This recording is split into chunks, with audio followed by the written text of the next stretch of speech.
Hello, my name is Rorion Gracie. With the increased popularity of our self-defense system, the time has come for us to introduce the first series on the basics of Gracie Jiu Jitsu. I feel confident that the simple techniques that you will learn on these videos will increase your effectiveness on self-defense. In this first tape, I will address how to close the distance between you and your opponent, also known as the clinch. This is where grappling starts. I'll also show you some basic takedowns and how to stabilize your position once you get on top of the opponent.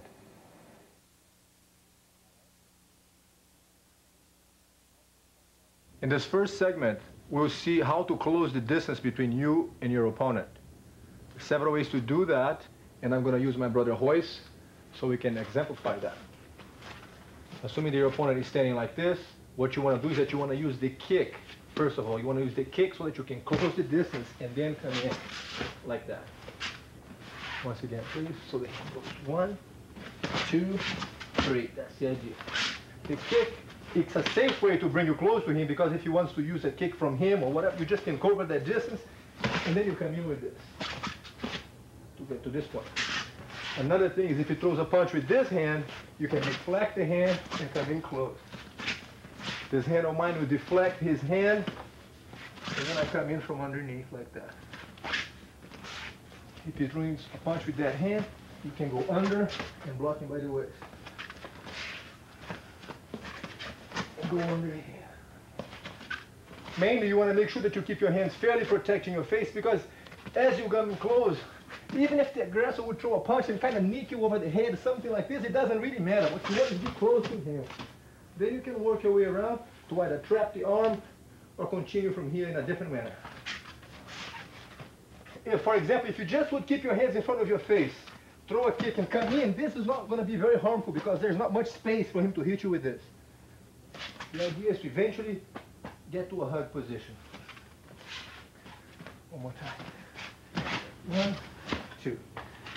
Even when boxers, in the middle of the fight, they find themselves in a situation of being in trouble, the main idea is to go for the clinch. That's what they're going to go for. They feel safe here. That's why the referee has to come in and break the hold. Because from this point, it's going to be very difficult for another person to hit you from here, even if you got the space. It's hard to do much. So that's what you want. Get him in a hug tight. So kick, protect your stick, and get close. Throw the punch with his hand. 1, 2, a different way to do it.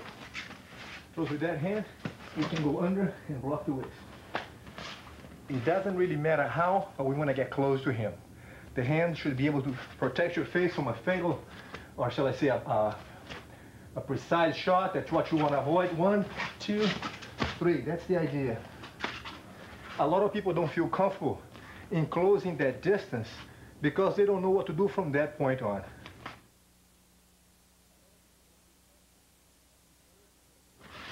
We will now address some ways to take the opponent down once you get to the clinch. 1, 2. Once you get to this position here, my hand will trap his arm. I'm holding by the elbow because he could be without a shirt, so it gives me a better grip if I grab by the bone here on the elbow. The second hand is on the waist. My feet are planted in base like this. His leg is right inside of my leg. He can't kick me on the groin because I'm too close to him. And from this position, my back leg is going to step through in front of him. My hip will step across, and as I put my head down, I'll flip the opponent this way. Once again, please. So when the person throws a punch and you got to this position here, remember this hand holds him from running away from you at this point. You want to stay close enough that he can't hit you with the groin, with the knee on the groin. My head is tucked in so he doesn't hit me with the headbutt. From this position, the back leg is going to go around him. What makes the movement easy is that you make sure that this hand is not holding too tight, because if it's very tight, it's going to get in your way. You won't be able to go around him. So at this point, this hand loosens up the grip so that your hip can come in and goes, I'm very relaxed, in front of him here. It's not to muscle with the arm strength at this point, but instead your head goes down to your knee. My position is very relaxed. And from here he goes down this way.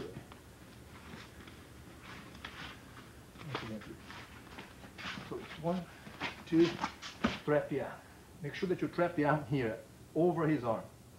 Second hand, behind his waist.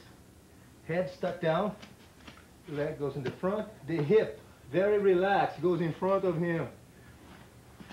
Some people have a tendency to step out, and that throws me off balance. You don't have to put your foot outside of his leg. You can just put your foot right here, so both feet will be lined up with his foot like a square. 1, 2, 3, 4. Right there. From here, you bring your hip in, and my hip is what's going to lift him up as I straighten my legs up. There's no arm strength on the movement. 1, I'm relaxed. Oh, as I put my head down, and fly over. All right. Okay. Another way to take your opponent down when you go for something like this is that you're going to find yourself behind him. From here, because I'm holding him by the waist, it's going to be hard for me to step in front of him at this point. So what I want to do here is that I'm going to brace his foot and sit back with him, end up on top of him at this point.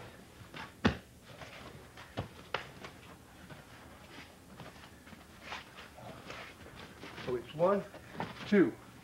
Hold my wrist. So now I'm going to stay close to him here. From here, he's got his center of gravity very low. I'm going to block his leg, sit back, and go with the flow at this point. Let's make sure that we notice that when I sit back, you don't want to land on your elbow. You want to roll over. So it's a kind of a very smooth motion. Or natural, fold it, bring you here, and put your hands on the ground. Please watch once again. 1, 2. He's going to struggle at this point. My leg goes behind him, and I sit back so that I can end up here. My hands on the ground, and I'm on top of him now. Once again, please. 1, 2. 1. And I'm on top of him.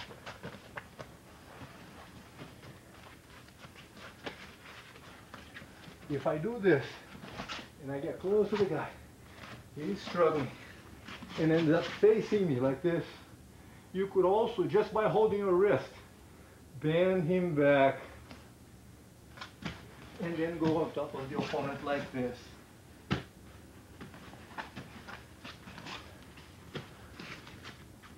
The idea of the clinch is to get close to him and take him to the ground. Once he gets to the ground, he's out of his environment. He's no longer having a chance to punch and kick at you. So that's where his danger is at this distance, for the punch, for the kick. The moment that you get close to him now, he doesn't have the weight, he doesn't have the distance to be hitting anymore. He's too close.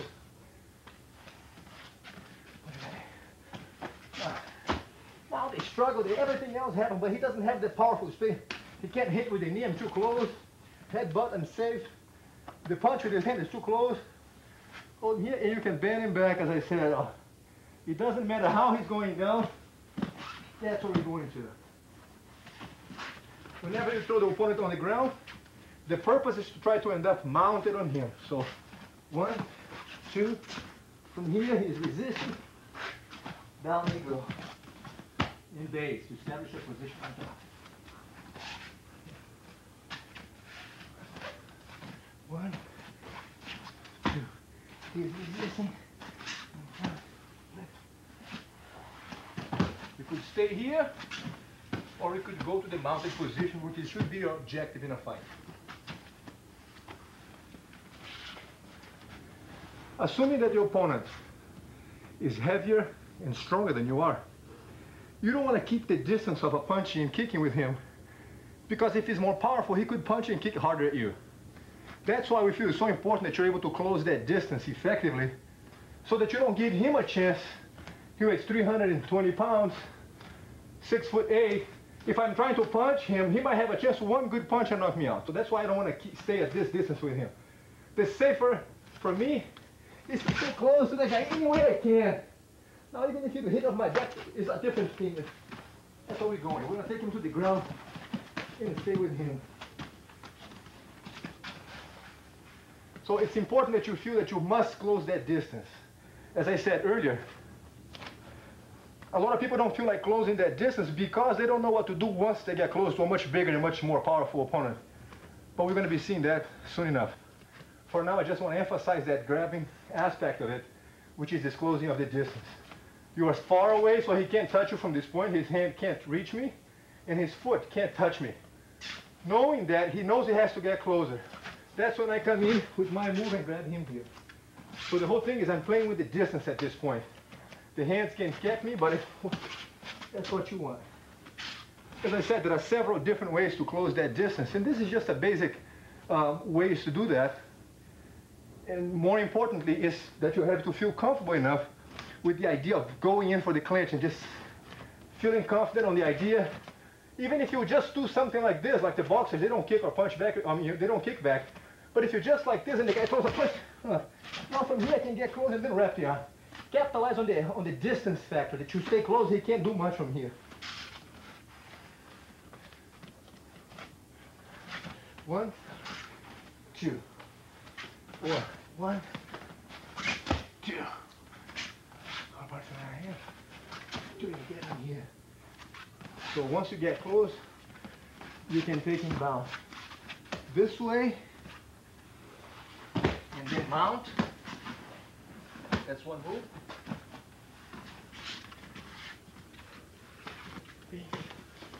You can take him down this way and then end up mounted. That's the way to do it.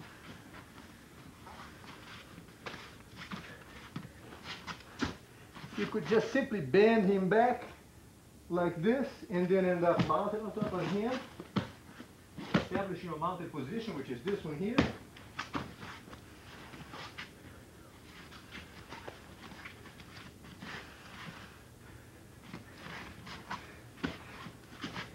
Or if he's pulling away from you, then I feel that I can't step in front because I would lose my balance. If your opponent at this point is dragging me that way, if I step here, he'll throw me off balance and I'll lose my movement.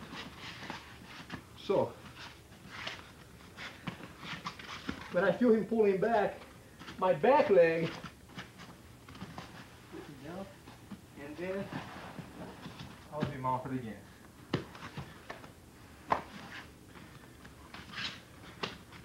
So from here, I go for the kick, block. If he's resisting that way, the back leg will hook his leg, put him on the ground, and then go to the mounted position. Once again, please, guys. I want to tilt this way a little down there. One. Notice that the back leg here, when I hook his leg, I put my foot back on the ground because I don't want to hook his leg and land on my knee on the ground. So it's one. I'm 100% in base here. Then I place my knee over. We don't want to hook the leg and land on the knee, because if you're doing it on cement, you could hurt yourself. So you have him trapped, you hook the leg, no good, dangerous. Let go of his leg, step over, and then mount. Once again, please. One, two. He's resisting, pulling back. I hook the leg, put my foot on the ground. I'm actually holding him if I want. I have that much base. And then go over for the mounted position. That's the objective in every situation of fight. You always want to end up in the mounted position. We will now review the same techniques that we just saw from a different angle so that you can have a more complete idea of what to do as we get to the clinch. So Royce will stand on this side, please. Okay, so when we're here, 1, 2, 3. Remember that the hand should be loose. So as you step through, you have the mobility for the hip to come in. If you hold very tight with this hand, it's going to make it difficult for your leg to go between you and your opponent. Loosen up the grip, the hand goes in, and then the hand now will readjust them and close to you. So when you put your hand down, you have absolute control on him. And go to the mounted afterwards.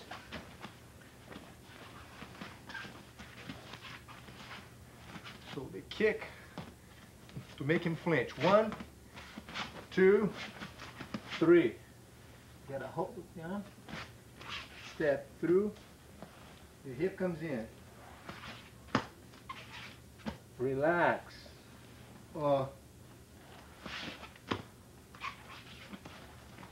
As my head goes down, flies over. Always go to the mounted position. Get used to this. You want to feel comfortable with the idea of being close to your opponent.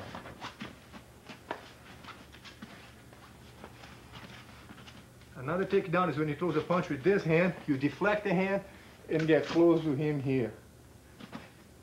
He might struggle at this point, you just establish a base, and then when you brace his foot and sit back, that's what you're going to. And again, spread your hands to end up in a mounted position. Please observe that in this position here, when you brace the person's foot, you don't want to pull him over your chest on top of you. That's not the idea. The idea is to bring him next to you, folding your arm in. That's what you want. So I'm not going to bring Royce to land on top of me. I'm going to pull him next to me. So it's this way, get close to this, base, around me, and I'm on the ground here. Then brace myself and end up on the mounted position once again.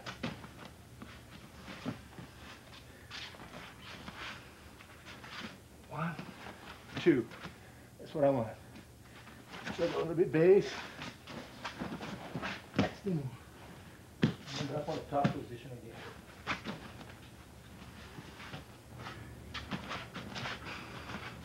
You can also go for the clinch here. And as the person straightens up the body, you hold your wrist and bend him back so that you can end up on top mounted. Be sure to let go of your hand behind his back so that you can protect your face as you go to the ground. Because if you keep holding the grip, you might end up hitting your head on the ground. Again, ending always on the mounted position.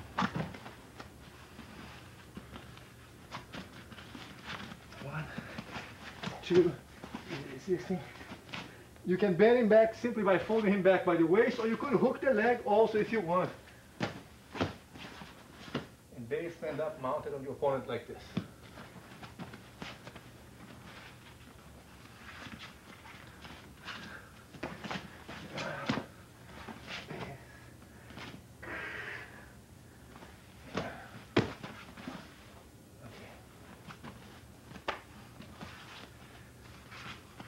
Now the kick.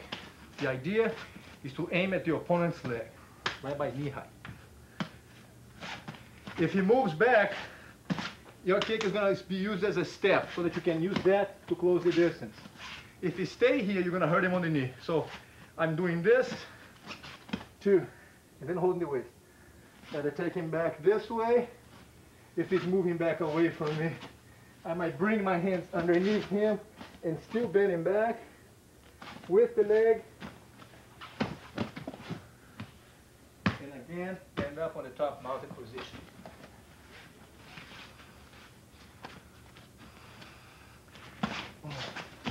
If he's walking back, my leg will fish his leg with this, hook, and mount it again.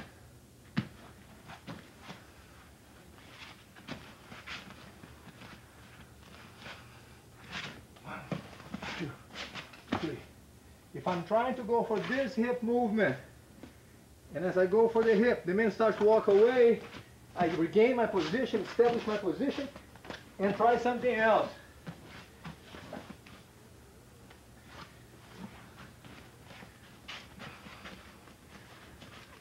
So a quick recap on the whole sequence here. 1, 2. You can be over the arm or under the arm. 1, 2, 3. The hip. Head down. That's one way.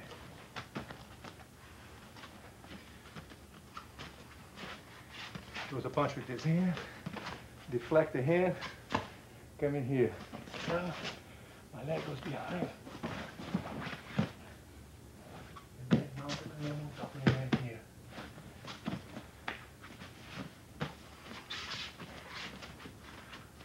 throws a punch with that hand, you can go under, hold him by the waist.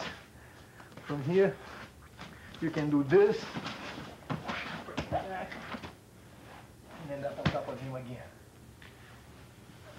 Mounted position.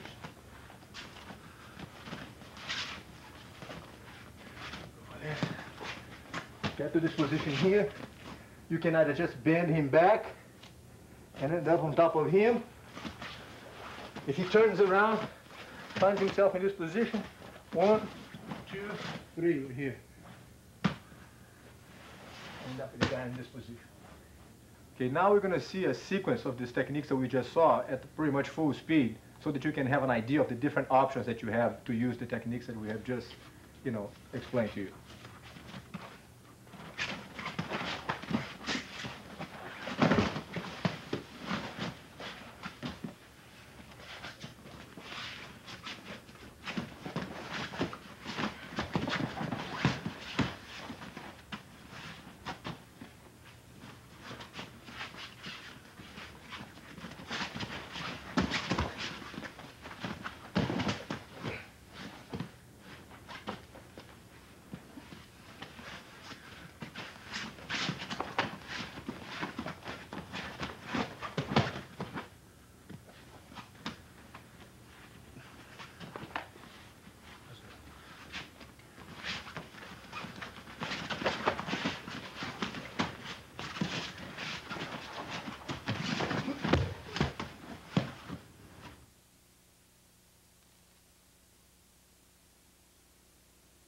We have taken the opponent to the ground. Now we want to find, good ways, effective ways to keep him down here. If you just stay like this on top of him, he could grab you by the chest like this and simply throw you out of here if I stay stiff as a board. So what you want is be able to, number one, relax so that you can avoid that. In other words, you don't want to give him a chance that there's no resistance. I don't want to be stiff that he can push me out. Instead, I'm going to relax my body and my arms are going to drive through inside of his arm. So he doesn't have a chance to develop the power of his move. I'm always going to be deflecting that. So he tries to push me out. I want to bring my hand through as if I'm swimming inside of his arm. This is the kind of motion you want. Like this. Always keep one hand on the ground. So as you're doing this, you have the base and the balance of using the ground in your advantage. That's the move you want. So as a drill, you can go from here and just do this kind of movement. Just do this. That's what you want. Okay. If he tries to push you on your stomach here, you can stand up almost straight and then deflect the person's arm like this. It also works. You can use the palm of your hand, or you can use the forearm to deflect his hand from pushing you back. This way. That's what you want. Okay? This way or this way. If he tries to work on your knee by pushing your knee down with his hand, without using the thumb, you reach for his wrist and just deflect or disarm the hand from pushing your knee away. That's the move you want. Other side, just bring the hand up. So that before he starts pushing, your hand is already anticipating that and disarming his hand or the elbow from being able to push your leg away. All I'm doing here is maintaining my position so that he doesn't have a chance to use his force to dislodge me from this position. That's what I want. Sometimes when the person is pushing you back, you could also come down and hold him by the neck like this and use this hand for base. My legs are going to be spreading out like this, and sometimes even hooking the leg on the back of his legs like that so that my feet can be holding on to this. Always relax. The idea is to get relaxed as you do the motion so that you can stay here without spending too much energy.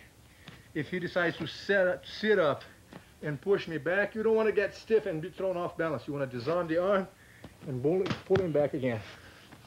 By leaning the body weight forward, bring him down and don't give him a chance to move you from this position. The chest, just hook his neck back and drive him back. So it's 1. That's what you got here. This is the kind of drill that you could be doing with a partner in a very relaxed manner to get used to the idea.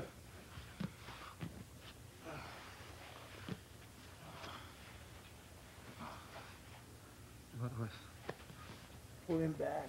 Other side. Base. Push the elbow here. The hand disarms the elbow.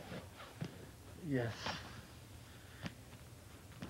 He could also think about turning at this point. You wouldn't want to leave your legs holding too tight, because if your legs are too tight and when he rolls, it throws you off because your legs are so tight that you lose the position. What you want to do here is as soon as he starts to turn, open your leg a little bit so he will turn, and you just let him turn and he stay underneath you. Other side, the same thing, so that you can always stay on top of him. But the legs should not be trapped underneath him. That's the move right here. So the hand's pushing my chest. I will deflect, turning my body sideways slightly. As I do this, it makes it narrower to go inside of his arm. This move. He puts the hands on my stomach here. I deflect the hand this way so that I can stay on top. He wants to work on my knee. I'll disarm the hand. Same thing if he's using the elbow. I'll pull the elbow away so he can't use it. He sits up, I'll drive his neck back and rest my weight on his chest.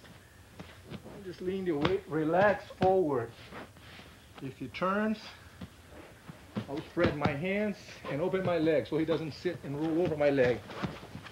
So that I can keep the position on top.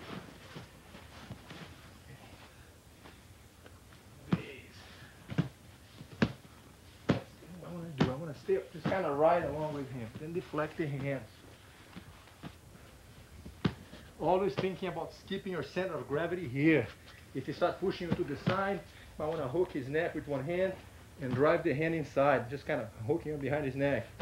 Push to the other side, the hand goes behind, then work your way here. Use him for support. Grab onto him, use the center of gravity. My weight is here. My knees do not necessarily have to move all the way up, always, or stay all the way down either. I want to ride the opponent. I want to kind of adapt to whatever is necessary, as if I'm riding a wave. I want to just, if he pushes that way, I want to be relaxed, bring my arms inside. My idea is to be very loose. That's what I want. There's no resistance. I just want to kind of ride along. Disarm the hand.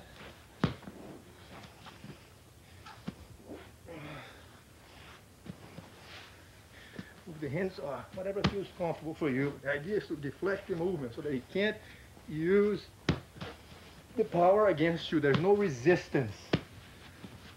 Drive the weight back. Relax the weight. Just kind of take your time. Wait for him. Let him get tired. In a real fight situation, the opponent is going to get so excited and so nervous about being down there that he's going to try to muscle his way out. You should be able to capitalize on that by letting him spend his energy trying to muscle you out, and you just ride along and wait, because he'll lose it to himself. He's going to be so exhausted at that point that he won't have anything left. So if you just can take your time and wait and ride a little bit, he's going to get exhausted, he's going to get very tired, and by that point you should be able to apply some finishing holds that will do good for you. We'll now give you an example and summarize the techniques that we saw on this tape.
As you practice these takedowns, please remember to be protective of your partner.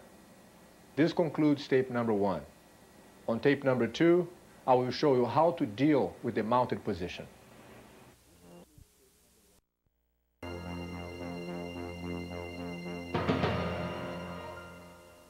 In this segment, I will show you how to escape from the mounted position.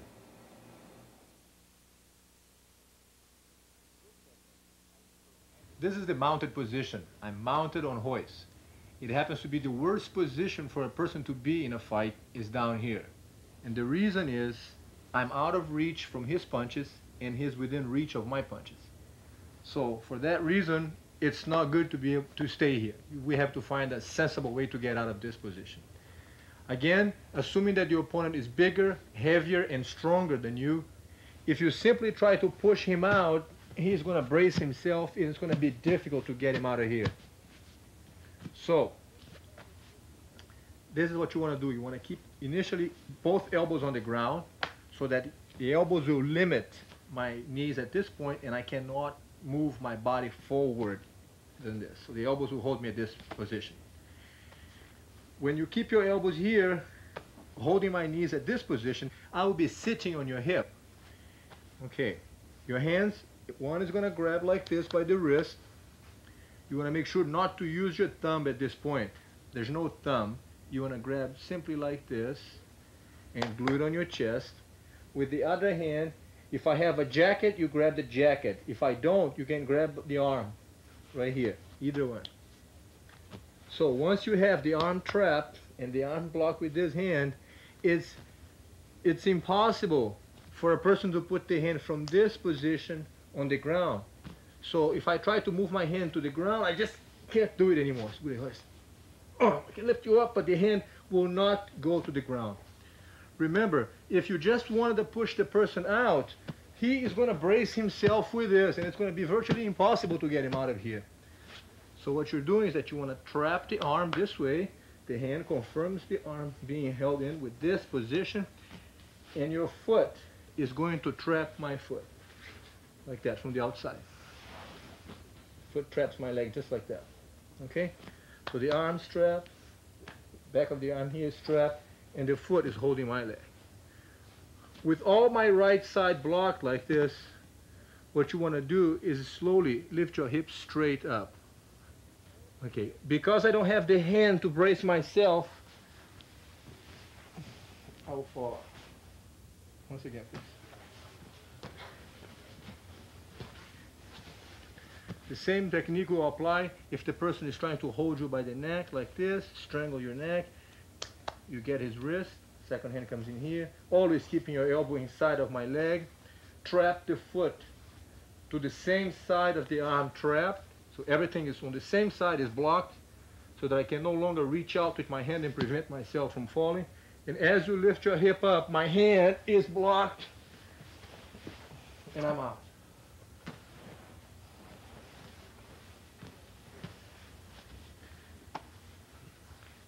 Other side will be the same thing. Hold the wrist,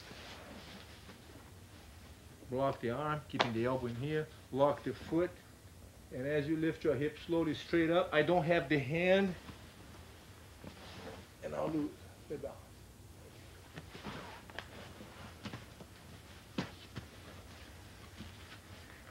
If the opponent slides the knees up here under your arm, he puts himself away from your hip. So if you would lift your hip up now, it no longer moves me forward. If I'm sitting back and you lift your hip up, it throws my weight forward. If I'm here and you lift your hip up, I don't lose my balance anymore. So it's important that you keep your elbows here for that reason. As I said, if I am able to sneak up my knees in here and you lose the possibility of lifting me up with your hip, you would then squirm up a little bit this way, regain the position with your elbows inside of my legs. Now trap the arm, both hands, lock my foot on that side, which is the same side of the leg, and then lift your hip up and roll him out. Other side, please, boys. Hold the arm this way, lock the foot, Lift your hips straight up, and I don't have the hand, and I'm out.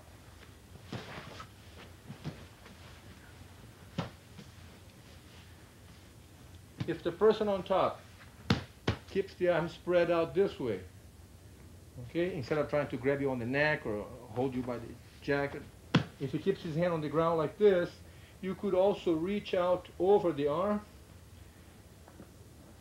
and wrap the arm this way. So now my arm is stuck in here. Hand again holding by the bony part of the arm here by the elbow so that you have a good grip. Lock the foot on that side so that we have good control on that foot. This hand here, you could simply block my arm this way, okay? And then as you lift the hip straight up, my arm again is blocked, and out he goes.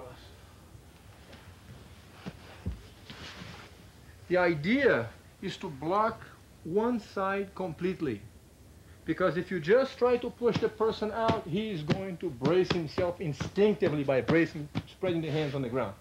So if you know that he needs that kind of base, and you can trap one arm, he doesn't know what that means.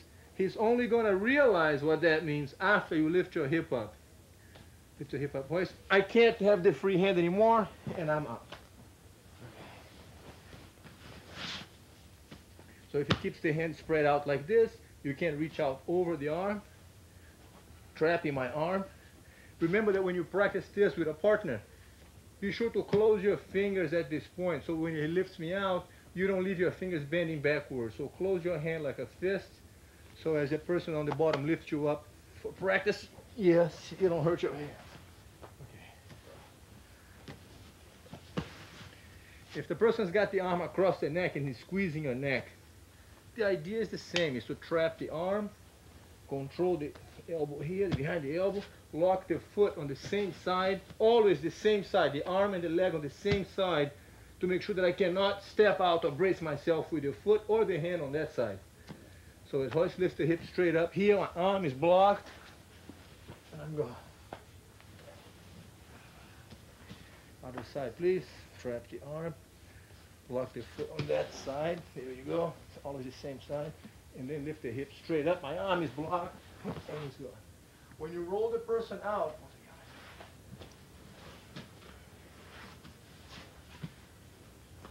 the idea is not just, fica deitado você, huh? The idea, lock your foot please. The idea is not, stay down please, lift your hip up. You don't want to just throw him out and stay here, because from this position, he could come back up again. The plan is when you trap the arm, is that you lift your hip up and you keep going with him. In other words, your body will drive him all the way out. Move up a little bit. The idea here is that you lift your hip up and then you drive him out. That's what you want. Trap the arm, lift your hip up, lock the foot on the same side, lift your hip up, and instead of just throw him out with the bouncing movement of the hip, you want to lift your hip up and roll out so that you land on your knees afterwards. That's the plan. So if I'm grabbing his neck, he'll confirm the movement, trap the arm, hold the wrist, lift the hip up, and he goes with me. Right, to ensure that he lands on his knees afterwards. If the person on top has the arm wrapped around your neck like this, the hand will come around, trap my arm, with your head back so that I can't push my arm out, pull my arm out of this. So the head helps to trap my arm along with the hand. The hand on this side here will wedge my hip so that he has extra support with that hand. The foot on that leg traps my foot on that side. And as he lifts the hip up, I'm stuck the same way. I'm out. Right. Okay.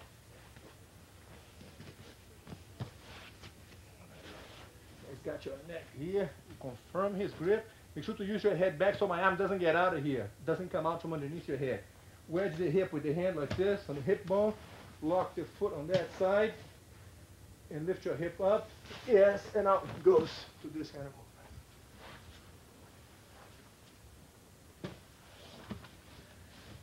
Got holding tight, it doesn't matter. Trap the wrist, lock the arm, The movement should not be with the hip throwing me to the side. You don't want to roll the guy that way. That's not what you want. Make sure that when you trap my arm like this and lock my foot, lift your hip straight forward. That's the move you want. Then he rolls out. Okay. You have the leverage when you lift your hip straight forward. You don't want to roll him to the side. Once again, please. Confirm this. Lock the arm so that my knee won't move up. Lock the foot on the same side. And as you lift your hip up, impossible to stop. Right. Make sure that you always end up on your knees afterwards.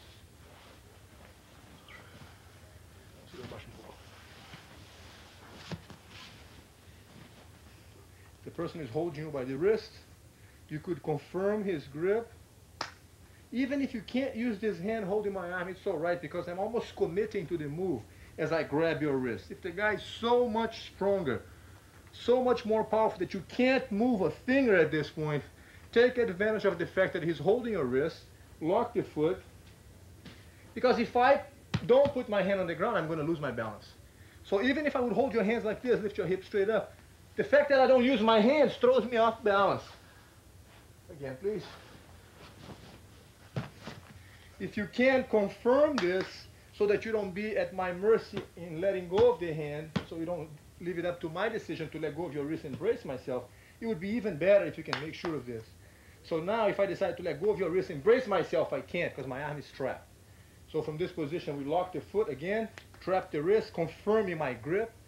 As you lift your hips straight up, my hand is trapped, and I'm going.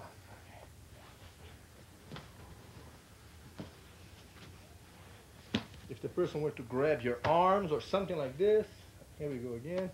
Second hand goes under. It's always, the idea is to trap one side.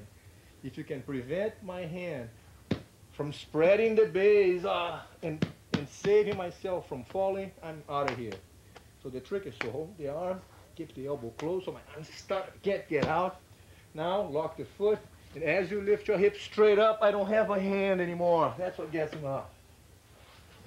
Remember, only lock the foot on the same side. On the same side of the hand. So if you're trapping this arm and locking this foot, you don't want to have this foot locked also. Because if you lift your hip now, that back leg of mine could hook onto the leg. So if you're here and you have the arm trapped and the leg trapped and you lift your hip straight up, my other leg could save my balance. Could prevent me from falling. So you want to make sure to not not trap the foot on one side. So you hold here, lift your hip straight up. I don't have the arm, and I'm going. Okay.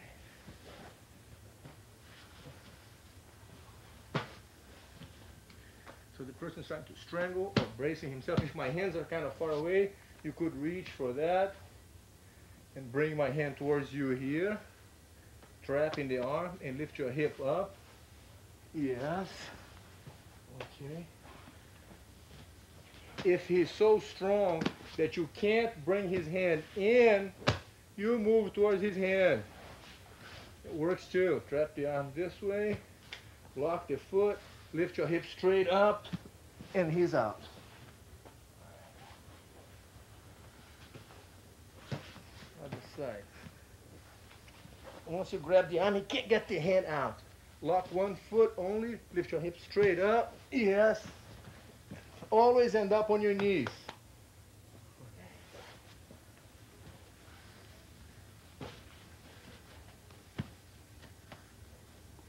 Squeeze your neck.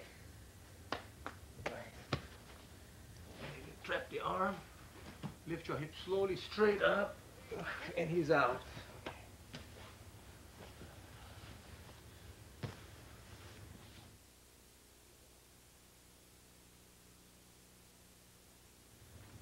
As you practice these techniques with your friend, you will see that soon enough, as soon as you start feeling comfortable with the escape, your friend is going to start making things more difficult for you. Go ahead, Royce. With this kind of thing. He now is going to start getting smarter. So as you do that, he might try to untangle the foot to brace himself from falling that way. which is going to take us to the next way out, which is the elbow escape. Okay. Lock the foot, please. All right.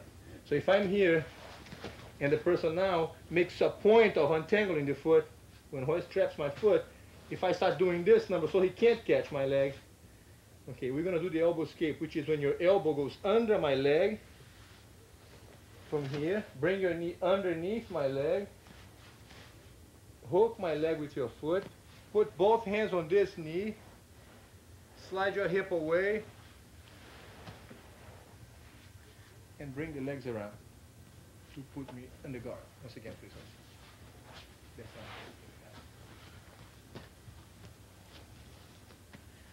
If the person is here, he's got the legs spread out so that you can't catch his foot, he's doing one of these, you can put your elbow here, or you can help with the hand. Usually it's called, the elbow is the first thing to start, so we call it the elbow escape because his elbow is already in this position. So the elbow brace is here, right? Then you put your hand on the knee like this, move your head back so that you can put your hand on my knee like this, and slide your hip back so that the bottom leg comes under, hook my leg, hands on the other knee, scoot your hip away, and bring the leg out, crossing the legs behind my back on the end. Once again. So the elbow escape is like an emergency exit. It's an extremely effective way to get out from this position, and it's almost impossible to prevent that from happening. Okay, from this position here, if I'm preventing Hoist from trapping my arm, keeping my base very spread out, he can go for the elbow escape by putting the elbow and then the hand. Turns his body sideways. Instead of pushing my knee with his hands, the hip is what moves back. My knees stay on the same position. His body is what's going to slide away.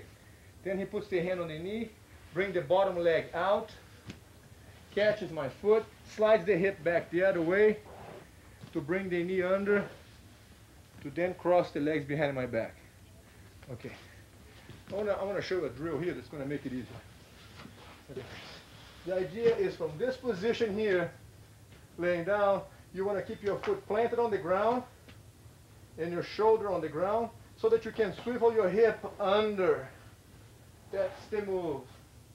So that when you go for the elbow escape, you put your elbow on the person's knee and the hand, use your foot on the ground and this leg flat on the ground so that you can slide your hip away. Bring your knee inside his leg, hook it, hand on the other knee, plant this foot on the ground and slide your hip away.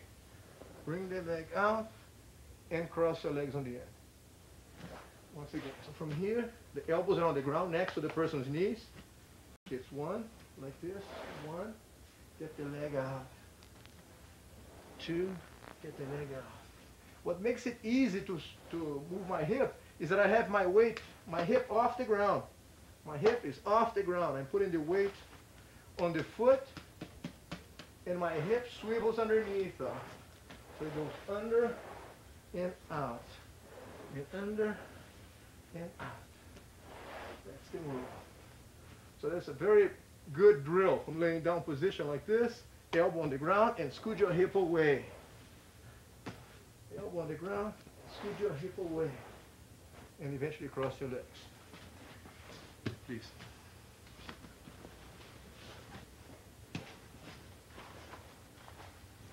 So if the person is here, for the elbow escape, if I have my base spread out, you use your elbow, bring the leg out and hook my leg. Stop for a sec. If you don't hook the leg, the person on top will have a chance to mount again. So you want to make sure that you trap my leg so that I'm stuck with this. I can't get my leg out. Hand on the knee, back up the hip. Second leg comes under. And always cross your legs on the end of the move. Once again, let's back up.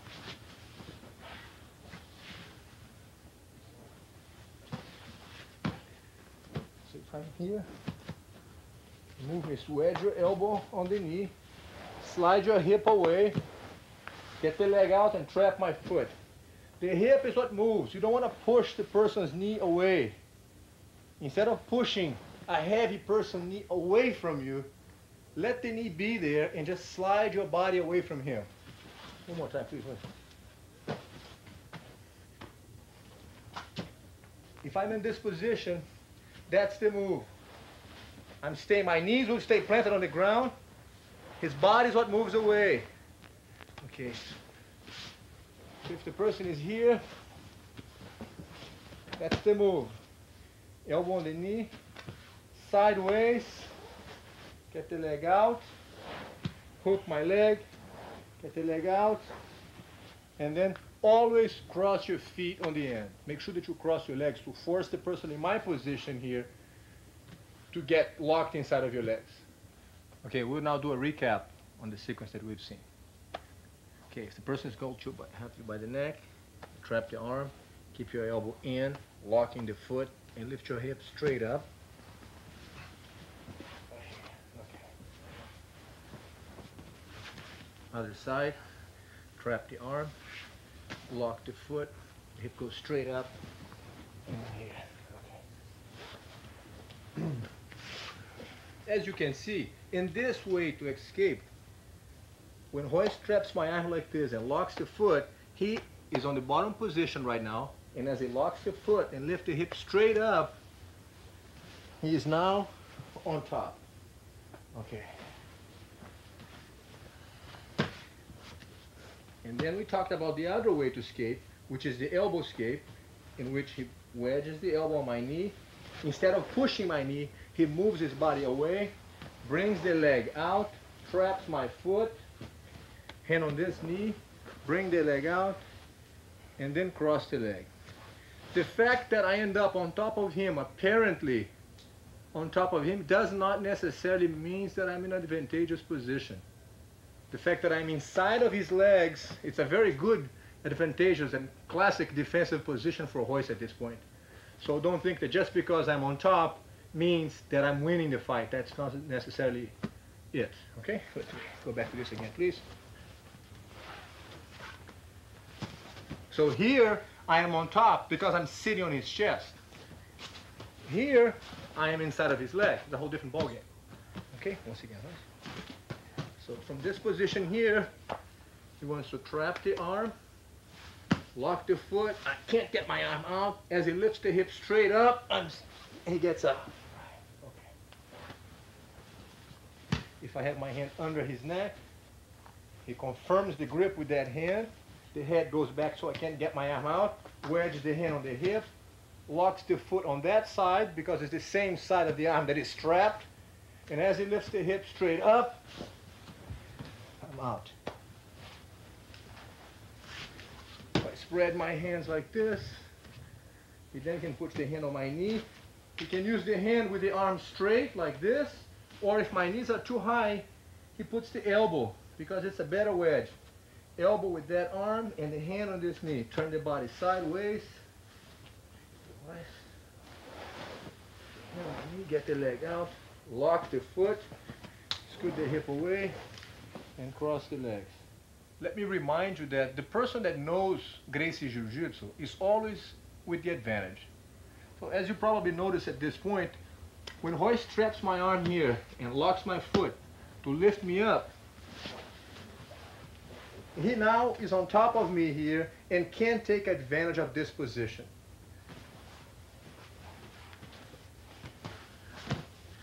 When Royce does the elbow escape and gets out like that,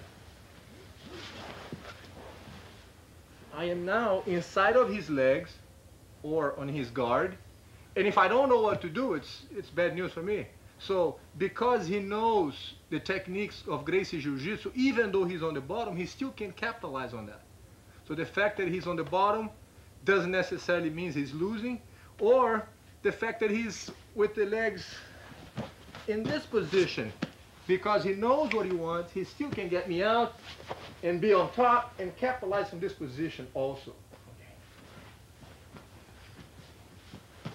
Let me also include in this sequence that when he's doing, he traps the arm, locks the foot. If I step out, he can change from one movement to the other. He hooks my leg, If as he's trying to do the elbow escape, or sliding the hip away, I put my weight on top of him, he can now go ahead, roll the guy over to the other side and end up on top of him here.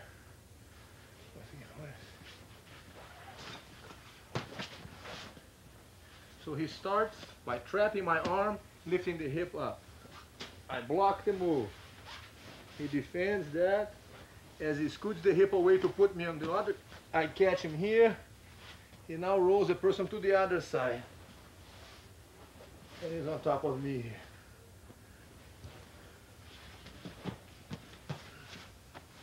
Other side. 1, 2. Yeah, hold over here. And he's on top.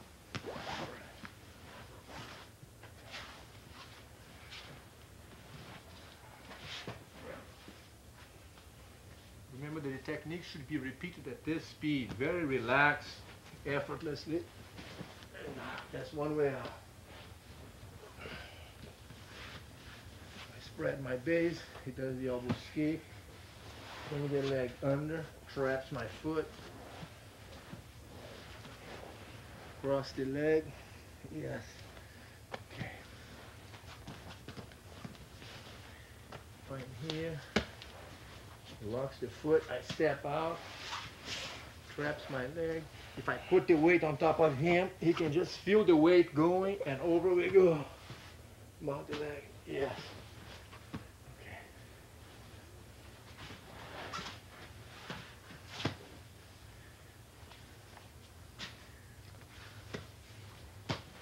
Change it from one escape to the other escape. Hand on the knee and cross the legs.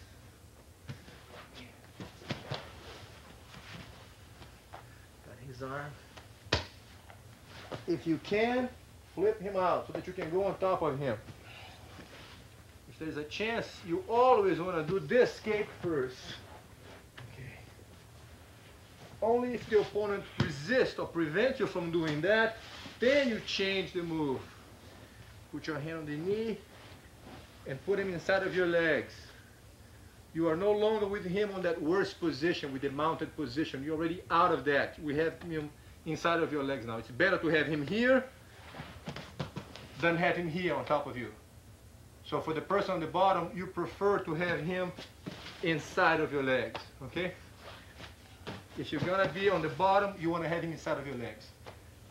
If you can, trap the arm, lift him up, and get him out completely, even better. Okay.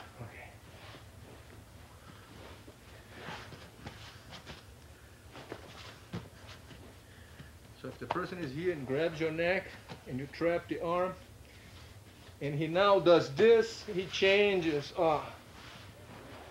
As I hold on to his neck, he feels the weight. Changes to this.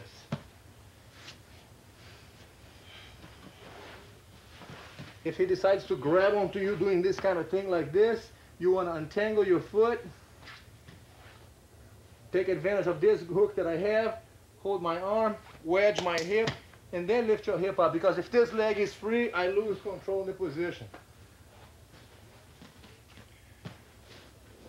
If I spread my legs very much, you might also want to do the elbow escape by using that hand on my knee, untangling your leg, escape from underneath, hook my leg, put him on your guard by bringing this leg under, and now you're out.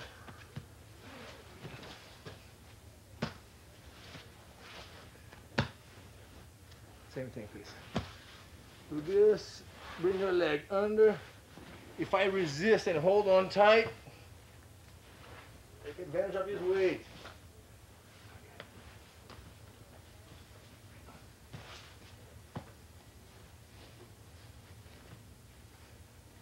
Lift the hip up, right, leg goes in, locks the foot.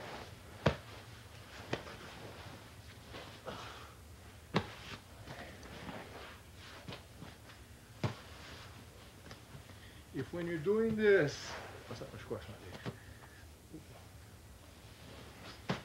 does to escape with the arm. And as he tries to put me inside of his leg, I hold on to him. Go ahead, move your hip away more. and I'm too heavy, he can always go to my back to end up on top anyways.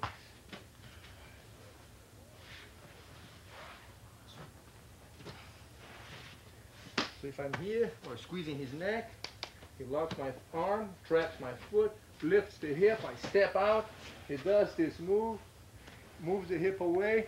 If I stay real low to the ground where he cannot flip me over because I'm too heavy, he just climbs over my back and ends up on top of me here.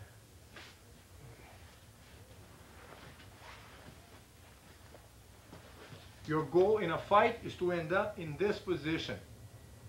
As we talked about, I'm out of reach of his punches, and I can reach it with my punch. Plus, gravity is on my side. I have much more power hitting him going down than he would have trying to reach up at me.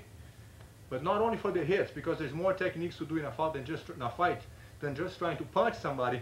It's a much safer position to be in. So if you're on the bottom, you want to walk, through these techniques, you want to rehearse these techniques enough times at this speed that we're doing so that you can be very comfortable with the movements. Remember to feel for the balance. Repeat the techniques and they will become reflexive action. This concludes tape number 2. On tape number 3, I will show you how to pass the guard. When your opponent is lying down and has his legs around your waist, he has you on his guard, which is a classic defensive position and the topic of this next tape.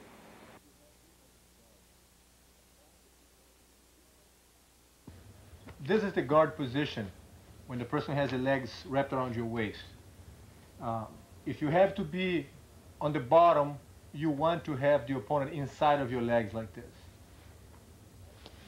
Just for the record, if you're inside a person's leg and the legs are not crossed, if it's just like this, you could simply walk over the legs and find yourself on the mounted position, which is the most advantageous for you. However, if the person does cross the legs and keeps the legs snug or tight around your waist, you can't just push him down. So what we're going to see now is how to escape from the legs wrapped around the waist. And the first thing you want to do here is to put one hand on the person's bicep like this, on your opponent's bicep, and then put your leg up. Okay?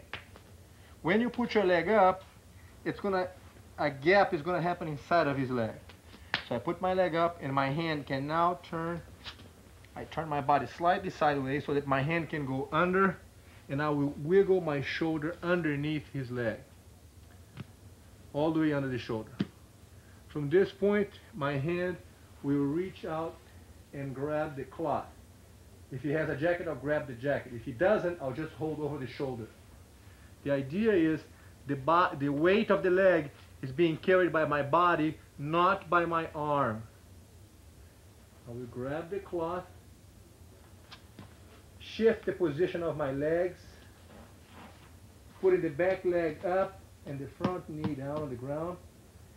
And from here, I want to drive his knee towards his head this way, so that I can then put the elbow on the ground and then let my weight come across the side, establishing my position at this point.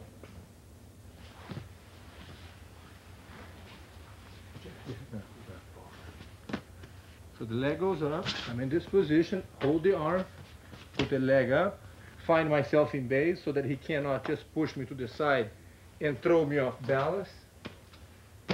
So I'm going to spread my legs, center my balance at this point, leg up, turn my body sideways, bring the hand inside of the leg, right on the curve of the knee. That's what you want to work on, right here. Right. Lower my shoulder so that the shoulder is underneath the knee. If the person keeps the legs crossed like this, as I grab the cloth and as I drive the weight to his head, the knee goes to his head, I shift the leg so that I have better support with the back leg. And as I bring the weight to his head, it gets so uncomfortable, the pressure on his back gets so uncomfortable as I bend his spine that way that he has to open the leg. Then I'll plant the elbow on the ground and then stabilize my position across the side like this.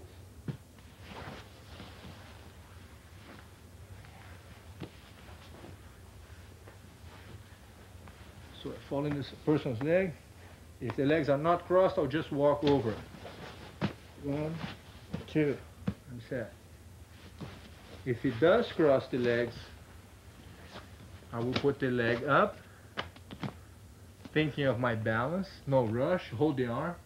This hand goes inside of the leg, I will lower my shoulder. Sometimes I will use my knee to wedge his leg here so that he can't go down, while I'll slide my shoulder. So my knee is actually helping to put his leg up on my shoulder. Actually, my knee is helping. When I grab to this position here, I'll drive the weight forward until he opens the leg. Then I'll establish my base here and relax it this way or this way. Take your time.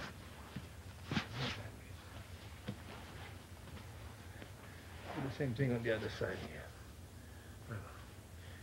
Leg up. My hand goes inside of the leg. Don't muscle with the arm. Be sure to lower the shoulder so that my arm is not using the stress to pass the guard, from escape from between his legs. The weight is all on my shoulder, not on my arm. The arm is very relaxed. As I get up here, I shift the legs so that the natural position now makes the weight lean towards his head. Get a hold of the grip on the cloth here and let the body weight come down, elbow on the ground, and then establish the position across the side here. One more time, please. So from here, hold one arm, leg up, the hand goes inside of the leg, lower my shoulder. I'm using my knee to help that knee up my shoulder here. The arm is relaxed. Reach for the collar. If he doesn't have a collar, I'll just find his shoulder, shift the legs, and drive his knee towards his head to a point that he can't hold it anymore. He opens the legs. I'll slide the body weight down, put my elbow on the ground, and establish my position here. At this point, if the person wants to push me out or muscle me out of here, all I want to do is just ride and establish my base. There's no rush. I can just stay here. Let him wear himself out and just kind of ride along for a little bit. From this position here, once he tries to push me out, and I allow myself the time to resist that, I'm going to push his knees away. In case he has a leg on my way here, I'll just clear it out of the way. And then mount to get what I want to be, which is the mounted position, which is the ultimate position for me in a fight.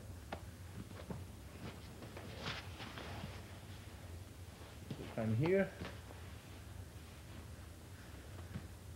Trap the arm. Leg up. Hand on the same side goes inside of the leg. Lower my shoulder. The hand now finds the collar. Turn the legs around. Drive the weight to his neck until he gets so unbearable he has to open the leg. Then I'll put my elbow on the ground and establish my position here. He tries to push me out. I'm just going to use my hands to establish my base, or put this hand on this side, on the back of his hip like this. Then eventually change the position of the legs, push his legs out of the way, and mount. Back on the mounted position.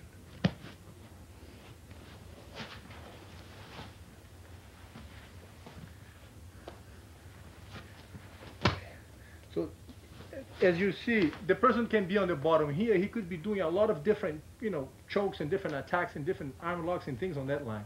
Right now, I'm looking from the point of view from the person in my position who knows what he's doing. I mean, the person in my position here is the one that does know Gracie Jiu Jitsu.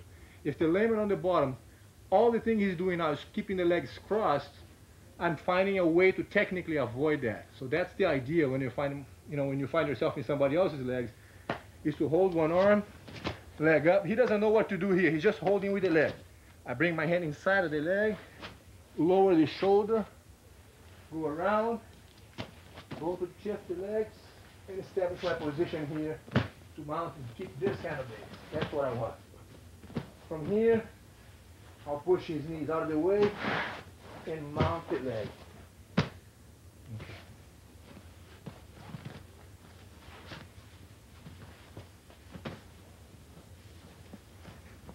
One of the things that will occur as you're practicing these movements is sometimes your partner is going to hold the leg very tight. He's going to hold tight, and you're going to find that to bring this hand inside of the leg, it gets very difficult to bring the hand in.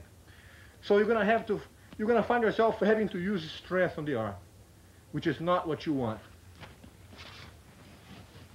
Remember that the idea behind all the techniques that we're seeing is to find an easy way to execute and accomplish the position that you're looking for. If it takes strength, something is not quite right. So you put your leg up, turn your body, hold the leg tight please. I'm going to turn my body sideways so that the groove of his legs will go like this, will get out of sync from my hip. Right now he's got a perfect fit with the curve of the knee around my waist. But when I put my leg up and turn my body sideways, a little gap happens right here on the knee. So I'm going to bring my hand on the bend of the knee, hold the leg tight, and he's holding my waist very tight. Hard for me to bring my hand in. I will bring my knee back down to the ground. I'll put my hand on the ground, and he's holding tight with the legs. But my hand stays on the ground. As I move my body away, his knee slides towards my shoulder. And I didn't have to push my hand in, but instead I move my body back.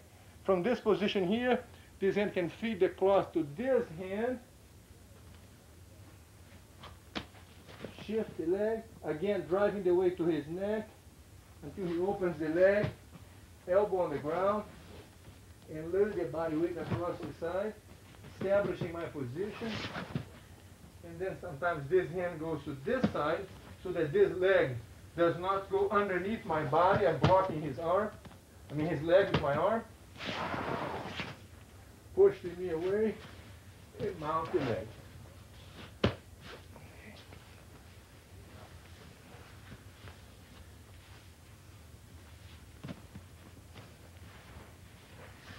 So if the person is holding the legs very tight, you want to put the leg up and turn your body sideways. So it escapes from that little fit, the tight fit that you have on the joint of the hip against the waist. When I turn my body, a little gap happens right here on the bend of the knee. Hand will go in. This much is okay. From here on, it's going to be difficult if he's holding very tight. My hand is going to be kind of tight to lower, yeah. And I cannot bring my knee under to help his knee to slide up. It gets very tight, very difficult. So you put your knee back on the ground and rest your hand on the ground. Be sure that you don't drive your hand in. It takes a lot of effort to do that. Keep your hand on the ground. Keep your hand on the ground and move your body back. Slide away from it so that the knee automatically comes up to my shoulder. My hand didn't push in. I just stayed with the hand. I moved my body away. But now his leg is here. The fact that he's holding on tight with his own legs makes the knee come up to my shoulder. The hand grabs the cloth, feed it to the other hand, walk around. I drive the knee to his head so that he has to uncross the legs. When he opens the leg, my elbow goes on the ground. Let go of his legs. I'm always relaxed. Establish my position here on top of him. Bring the hand back if it needs be. If he tries to push me to the other side, I can use my hands. The trick is to rest the weight on top of the person here and be very relaxed.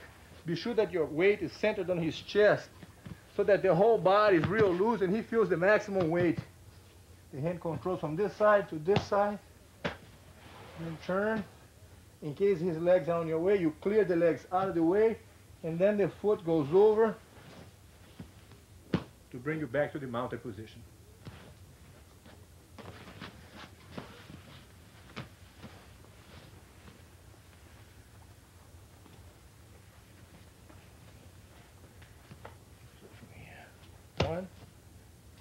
hand goes in. 2. He's holding tight. My knee goes to the ground. Hand on the ground. Be sure that you don't work with this on his thigh. It's harder to force his leg open here. Your arm should be on the bend of the knee, right on this area. That's where you want to do the entrance of the arm. Not inside of the person's thigh here. Leg up, turn your body sideways. The hand goes on the bend of the knee. Stay at the bend of the knee. Hand on the ground, knee on the ground. His legs are holding tight. As I walk around him, my hand didn't push. My shoulder was lowered so that the leg are brought up to my shoulder. Feed the cross to the other side. Lift the back leg because that makes my weight tilt forward. I'm relaxed, very relaxed. He's pushing me back with the legs, but there's not just a weight. My own body weight is going to make him feel uncomfortable. He opens the leg, very relaxed at all times. Establish a base here, push the knees away, and bring the leg over to the mounted position. That's the goal, is to get to the mounted position. So for a little recap, trap the arm, put the leg up, and the hand will go inside of the leg. Remember to find a comfortable position to bring your arm inside. Lower the shoulder, the arm is relaxed, grab the collar, walk around, let the weight slide down, and rest the weight on top of the opponent. That's what you want. After you establish your position here for a little bit, push his legs out of the way and mount this way.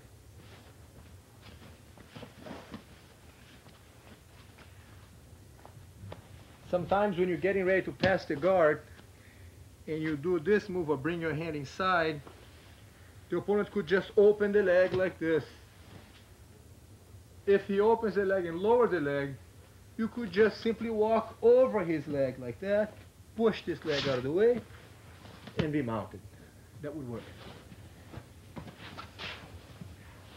So I'm here, put the leg up. As I'm trying to go this way to pass the guard, he opens the leg. I can just walk over his leg and mount.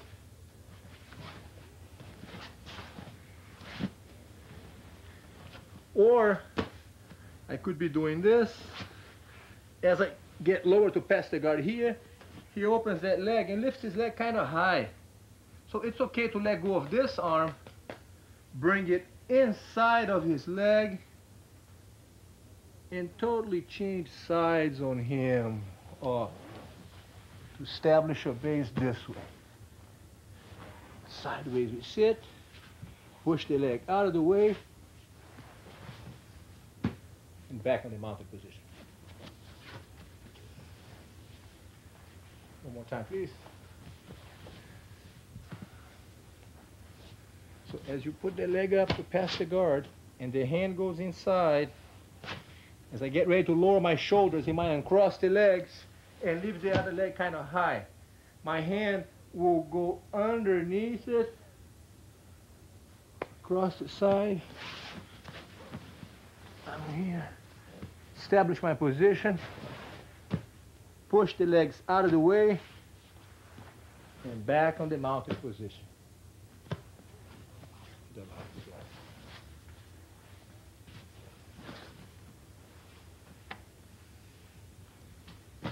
This, hold the arm, leg up, the hand is going inside. He holds the leg very tight. I can't get any lower. Put my knee on the ground, hand on the ground.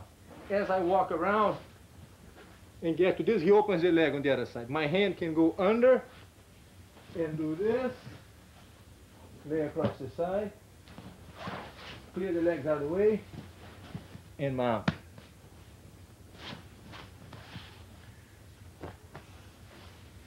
Hold the arm, leg up.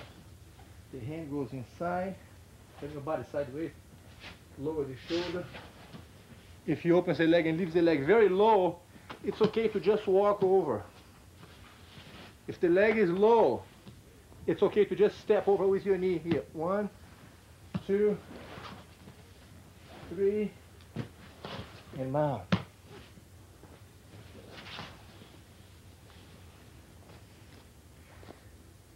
In other words, the plan is to escape from inside of his legs and mount on him. When the opponent is holding tight and keeping you close and holding the legs very tight and moving out of balance, plus attacking your neck with chokes and things on that line, the option is to grab the cloth or hold the arms if he doesn't have a cloth and stand up. One leg, two legs. From this position now, I am out of reach from the arm lock, from the arms for the choking me from this position. So what you want to do is that you want to grab both collars with the same hand. When he uncrosses the legs, my knees will squeeze his legs in so that his knees are squeezed in and the feet are pointing out like that.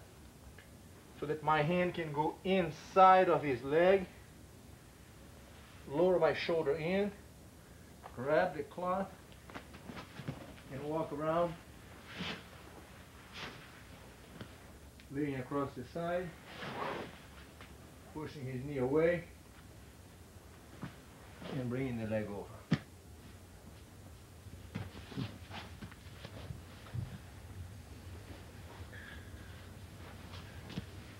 When you get up and you grab the cloth here, how about that?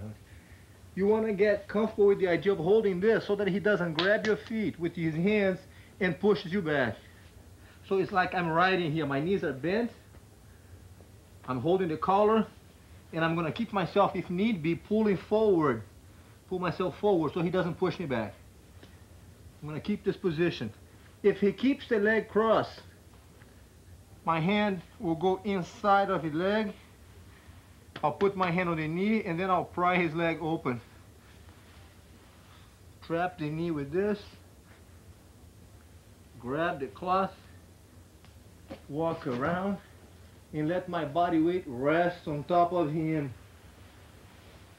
Elbow on the ground. Establish my base here. This hand, again, can be on this side, or if need be, we move it to the other side, so that we prevent this leg from going underneath me. Okay, my arm is on the ground, flat hand on the ground, under the leg. So I can turn sideways, push the legs out of the way, and mount the leg.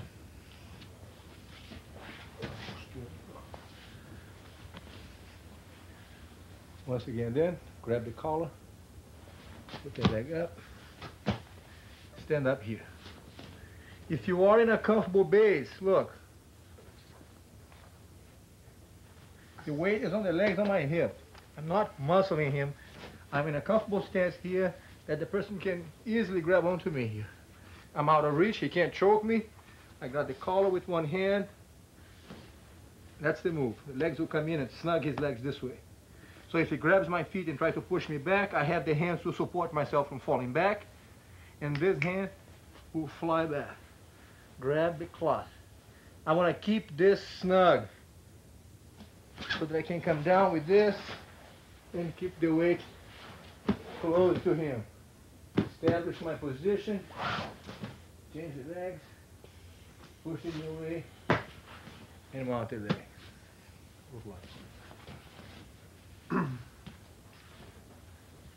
Here. 1, 2. Heads up, out of reach from him. That's the move. From here, the hand will go inside the leg, on my knee, pry the leg up, trap the leg. This is helping here to trap his leg with my head, is also controlling his knee. From here, walk around, go around, elbow on the ground, establish my position on the side, turn the knee, move the legs out of the way, into the mounted position.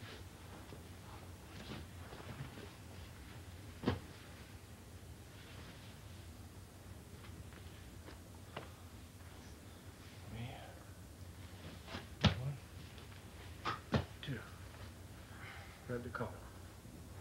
This position. Base. from here, the hand. He opens the legs to try to push me back with the knee, but I'm riding along here. My knees are flexed, are mobile. I grab the grip on the collar. The knees are squeezing in. Everything is controlled. This hand goes behind. Keep it tight. Grab the cloth. Knee goes down. Keep it tight. Elbow on the ground. Establish my position. The hand pushes the legs out of the way and mount the leg. Back in the mounted position.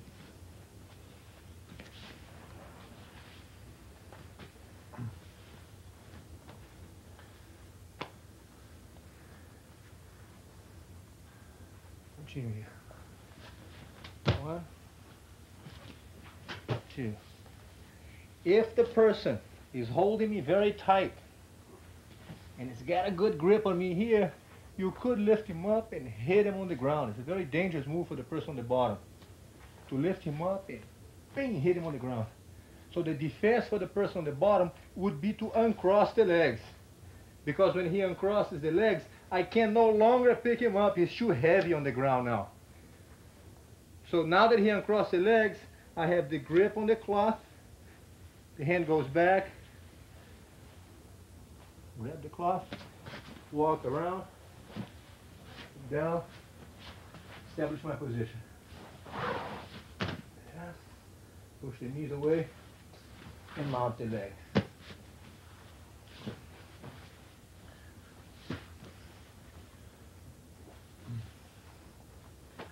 From here, grab the cloth. 1, 2. If the person drops the knee very low, you can just put your knee over. Elbow on the ground, push the other knee away, and you're in the mounted position. So I got up. He does this move, lowering the knee very much. My knee is already here. All I gotta do is put the knee on the ground, take advantage of that. Elbow on the ground, play the weight across the side, stay very, establish your position here. Then this hand pushes the knee away and mount.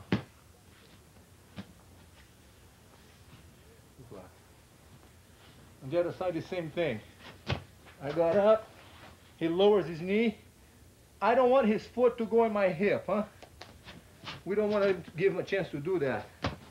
So when I'm here and he lowers the knee, my elbow will prevent that leg from getting established here. My elbow will hold him off until my knee has a chance to slide over. Elbow on the ground. Drop the weight. Establish your base here. Push his knee away. And mount the leg.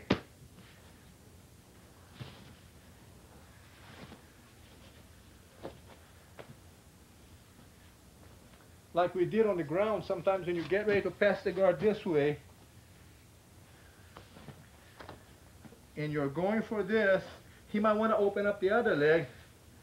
You can go under, grab the cloth, and change sides on him. Base, push the knee away, and mount the leg.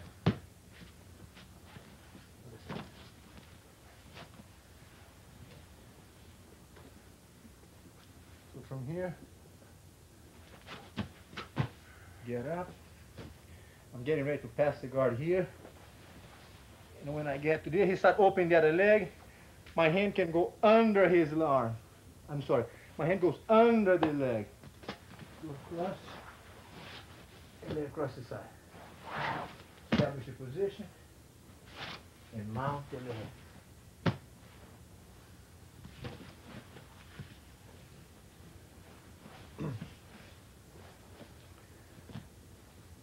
Remember that you should follow these sequences slowly and repeat as many times as possible, because getting used to do the techniques relaxed gets the mechanics, you get the habit of getting the mechanics of down, and that's what you want over and over, so that you can be very comfortable with this kind of calm sequence, with the calm repetition. That's what's going to develop in you, the reflex. So as you increase the speed of the movement, because you've done it so many times, it's going to become easier for you to execute the moves. Fazer uma vezinha mais rápida aqui. Então, pronto. Now we're going to do a a sample of the same movement a little faster so that you can have an idea of the alternatives that you might develop as you do that. So first I'm going to pass the guard on my knees. Huh? From here.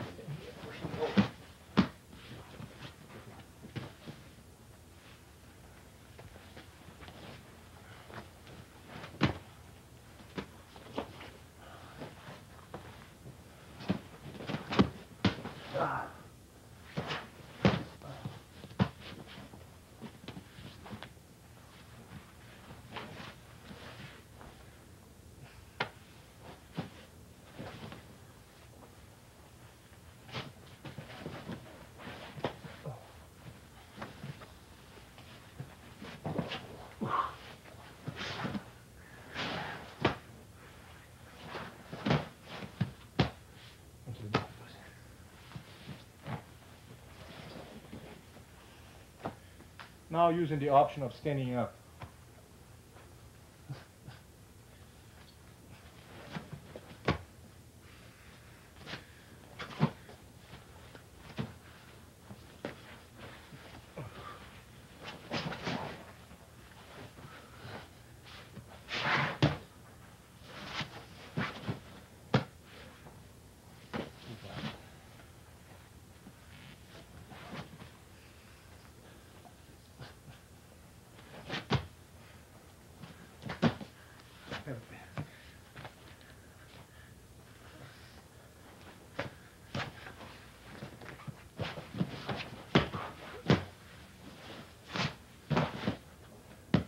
Remember to relax and take advantage of your body weight and gravity. This concludes tape number 3. On tape number 4, I will show you how to escape from headlocks. Headlock is not the most technical way to win a fight. However, for those who lack better technique, it's probably one of the most widely used finishing holds. Don't worry, I'll show you some great escapes now.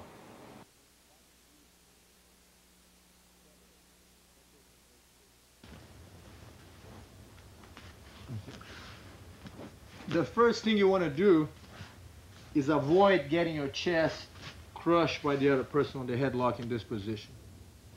So to avoid that, you want to turn your body sideways like this. Okay? So now when I hold the neck, my weight is no longer resting on top of your chest. So that's the first thing we do. Then you're going to tuck your chin in so that if I squeeze with the arms, I'm no longer on the neck part, but I'm on the jawbone at this point. Right here. The arm, the elbow is going to stay here with the arm standing up, and the other hand goes to this kind of thing. That's the move we want, to make this kind of frame. With this kind of frame, even if I were to rest all my weight here, you could be able to support my weight. So that's what we're going for. Once again, so when I get close to the neck, slide your shoulder back and turn your body sideways. With this frame, the more I try to pull towards the person's neck, the more it's going to hurt my neck. Okay, so that's the move right here. Once this is established, you want to slide your hip away from me, push my head back, and bring the top leg over the neck so that you can cross your feet and squeeze the legs.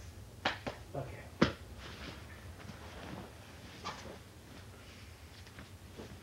Person gets close to you, you want to turn sideways and immediately set this frame up.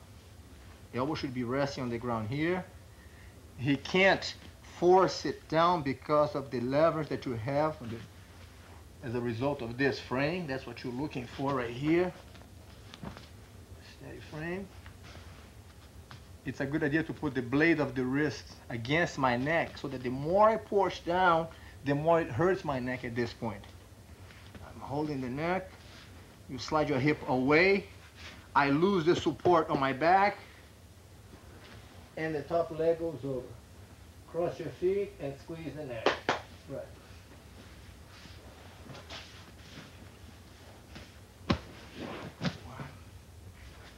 Cut the hip, the neck goes over, and cross your feet.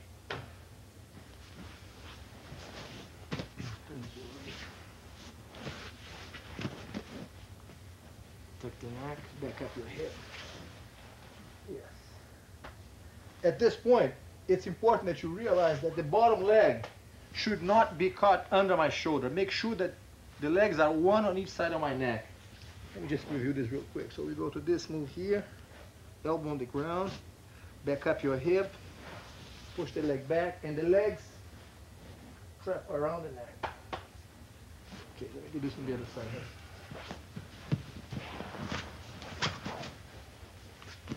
So sideways, make a frame down here, slide your hip away, push my head back, and the legs will catch around the neck so that you can straighten the leg and squeeze the neck.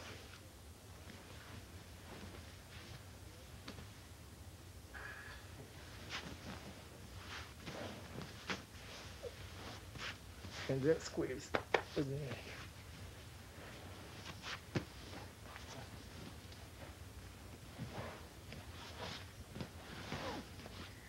If the person holds onto your neck and you bring the blade of the arm in front of my neck, making this kind of frame, but he is really strong and he holds your neck very tight, and then you move your hip away, bring my head back, but he doesn't let go of your neck. He keeps holding on. And you're going to follow him this way. Turn this way here. He's still holding on to your neck. You now mount the leg over and end up in this position with the hands spread on the ground so that he can't throw you out of here. That's the move you want.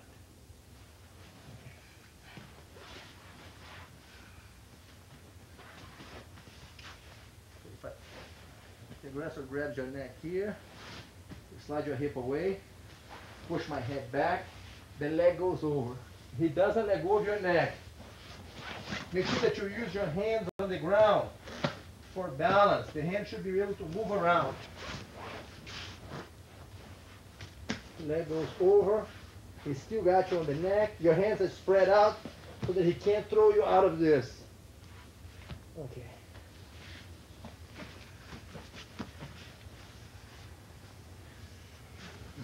Do this one. Person's got you on the headlock like this. You make a frame with the arm. Pick up your hip, bring the leg over. He doesn't let go. You use your hands for base. Right here so that he can't throw you out. Take your time, bring the leg over. Spread your hands on the ground so that you're established here.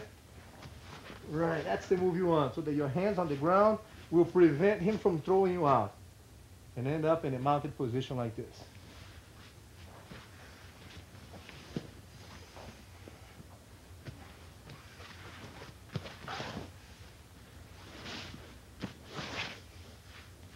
Even if the person were to keep their head down, if you hold your wrist and grind his face, it's very uncomfortable on my neck, so you'll probably be able to create this space. Then you slide your shoulder away, move your hip back, push my head back, the leg goes over, cross your feet, and squeeze the neck. Again, it's holding tight, grind the hand. It's very important that grinding on the hand of the blade of the arm into my neck, so that the more I push down, the more it hurts my neck. Very uncomfortable for me in this position.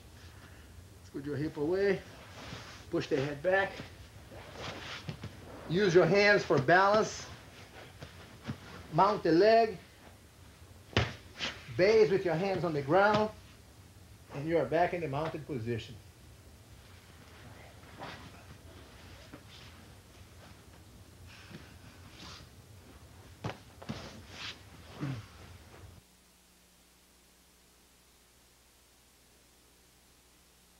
If the person, after a while, becomes aware of what movement that you might want to do, they might keep their head down, tuck in real low like this, which is going to make it difficult for the hand to come in here. So if I keep my head tucked in very low, very tight, it's hard for you to do this move. So your hand no longer has the space to come inside. So what you want to do at this point is bring the leg over and hook the leg here close to the groin with your foot, just like this. Okay, like that. Okay, from this move. From here, the back leg, using this leg, you don't want to pull me back over that way. That's not the idea. It would be too heavy to pull the opponent over that side. What you want to do is just leave your foot here and use this hook as a support so that you can go with your knee up on the other side and end up on top of me at this point. Spreading your hands on the ground and rolling the person to this position.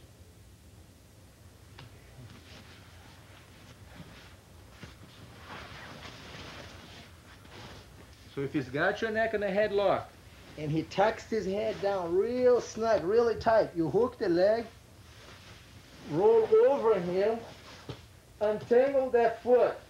Right. Hands on the ground, leg up, and sit back. Make sure to sit back, because if you lift your hip too high at this point, you might lose your balance forward. You want to put the weight down and spread your hands in base so that he can't throw you out of here or forward.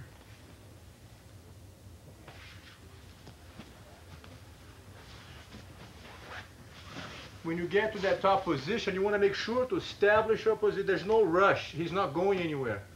So once you get on top of him, take your time, establish your position, ride the guy for a little bit. Then we're going to go into the next move. But for now, I just want to get the feel for the balance. That's what you want. You got the neck, holding the wrist, keeping the head down, holding tight. You hook the leg, climb onto your knees. Use your hands for base. Always think about use your hands. Put the weight down so that he can't move around. That's what you want. You want to be able to establish your position here.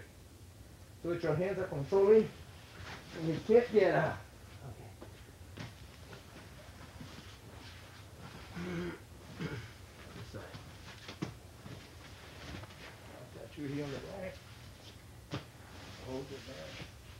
Keep your head down. You hook the leg. Climb up. Untangle the foot. Leg up. Base. Right. And then the blade. See. Okay. All right. Once again.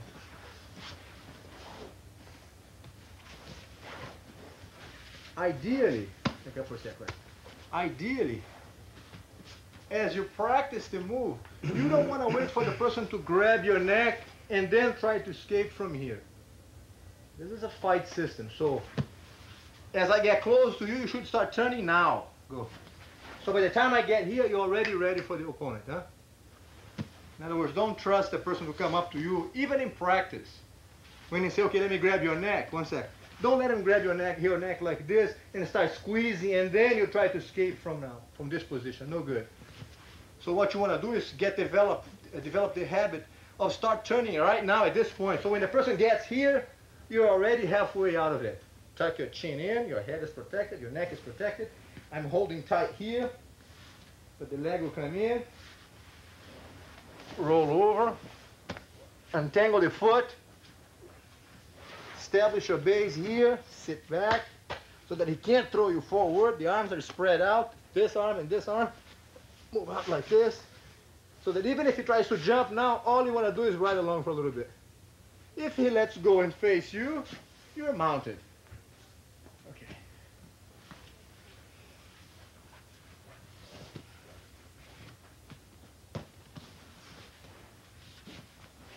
He could grab your neck, tuck the head down, and when you hook that leg and start climbing over my back, he keeps his legs like this and try to resist.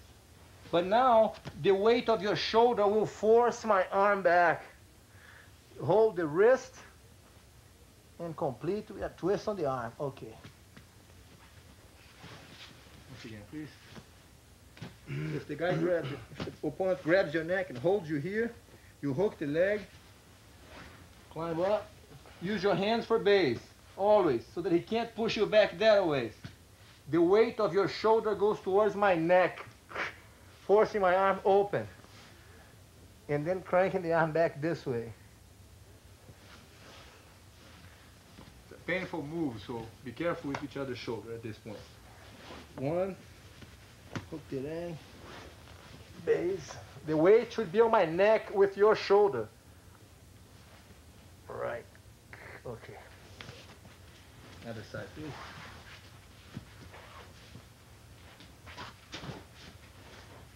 Hold the neck.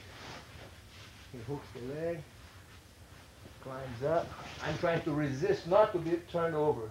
So now the weight on my neck, and then crack the arm up this way.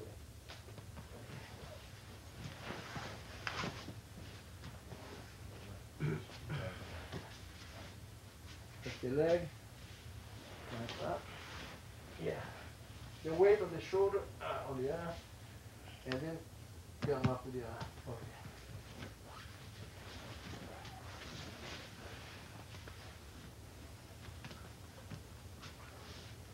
So if the person is here and is grabbing like this, you make that frame, elbow on the ground, scoot your hip away from me, push my head back, cross the leg, and squeeze the neck. If, once again please, if the same thing happens like this, well, slide your hip, push my head back. If I don't let go of the headlock, you come up,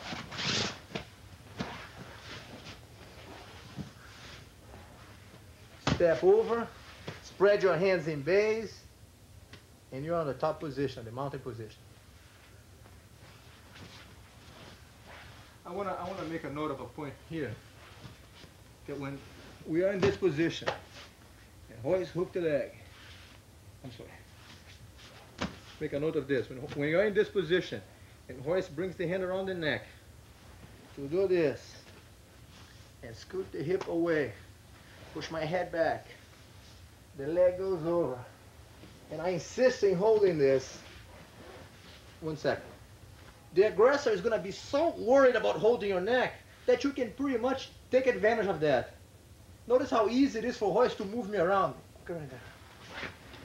See, you can put the guy wherever you want. He's so tight on the neck that you want to use that. You can move the guy around and then position him to wherever you want, because all he's thinking about is hold on to the neck. He's just, everything he's got is on the neck. So if you can be cool-minded enough about it, you can push your hands on the ground and carry the person wherever you want. I mean, you can just do whatever he's holding tight to the neck. You can capitalize on that. Right, and establish your position here, always thinking about your balance so that you don't lose the position at this point.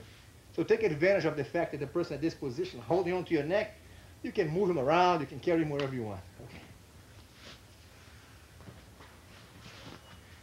And yes, the headlock can be a painful movement. The person squeezing your neck, it can hurt. But if you tuck your chin in and protect your head down like this, even though you're feeling the pressure, it's not going to be as painful as it would be if you're not aware of that, if you did not know how to protect your neck.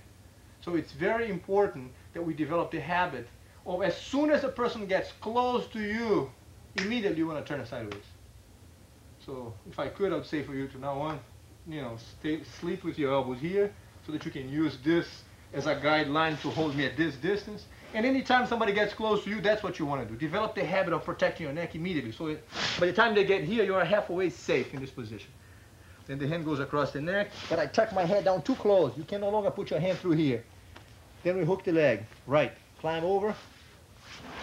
Right. Hands on the ground. And again, he can move me around anywhere he wants. It's easy for him to capitalize on that.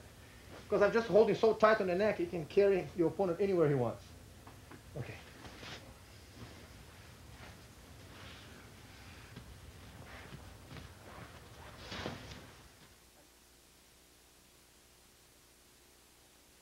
Another variation for the headlock is when the person's got your neck like this, and now he knows that you might try this. He keeps the head down against this one, so you can't bring your hand through here. He knows you might try that, so he tucks his legs under and he goes like this to his knees. So his knees are very, tucked in, and the head is like a little ball. He's all wrapped up in here. In this case, what you want to do is that you want to go to your knees. Right like that. Put your hand on the ground back there. Hold my shoulder with this hand. And now as you sit back, you roll the person back over like this. Again, Hoist carries me around wherever he wants. Mount the leg. And he's got absolute control in the position again. So I can't throw him out of this.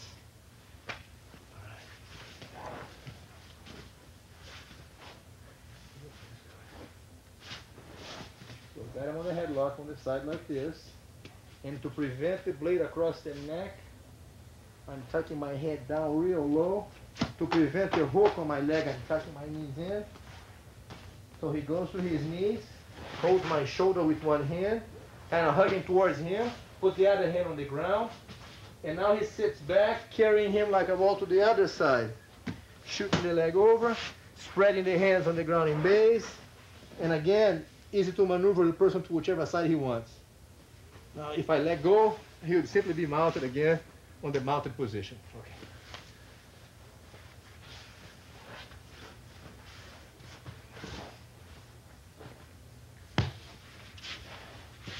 Protect my head down and protect my knee so that you can't hook the legs.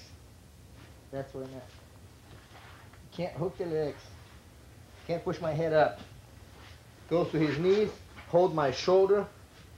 As he sits back, I'm like a little ball, easy to lose my balance.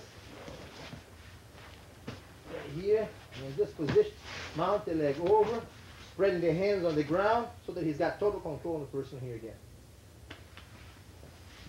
Another variation for the headlock is when a person has your neck in this position and he tucks the head down to prevent the hand from coming across the neck here. He'll tuck the leg in so you can't hook his leg. And as you hold the shoulder and go to your knee, he will step back with his leg to prevent you from flipping him that way. In this case, you step over the legs, put your hands on the ground, and capitalize on the fact that he's holding on to your neck. But you can now step over and end up in this position. At this point, I should make a note that even though I had him on a headlock, the fight is not over yet. That's going to lead us to another situation where you're going to be able to capitalize on this. Okay? So the fact that I had him on a headlock, he's no longer on the same dangerous position where he was before. He's now in a much more advantageous situation. Okay.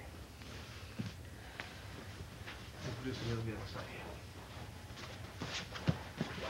So if I had him on a headlock at this point, I keep my head down and tuck my knee in. So he can't hook the leg or brace my neck away. He holds my shoulder, goes to the knee, puts the hand on the ground, rolls me back, and I prevent that by stepping back. Now he's going to step over, hands on the ground, and walk back. So that from here, he can step over and use the hands to brace himself. Again, I've got him by the neck, but he'll be getting out of this very soon.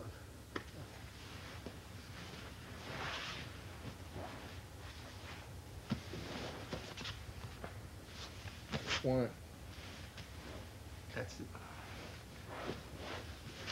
Elbow on the ground. Back up the hip away from me. Push the head back. Leg over. Cross the feet. And squeeze the neck. Once again, please. Place the back. Back up the hip. If I don't let go, you follow me. Mount the leg. Spread the hands on the ground. Always thinking about your base. Number one thing is to maintain your base so that I can't throw you out of here. Very important to be relaxed and with your hands mobile, so you can always put them wherever you need to for days. That's the main thing at this point, just to maintain the position. Let the person on the bottom try to get you up, but he can't. Let him wear himself out with that.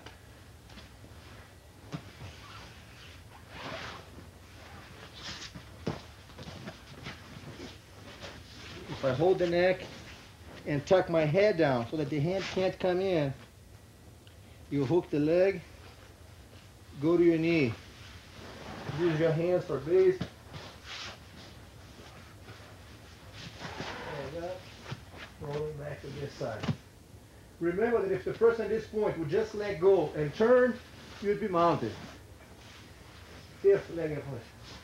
If from this position he decides to let go and turn, let him turn. Still on top of him.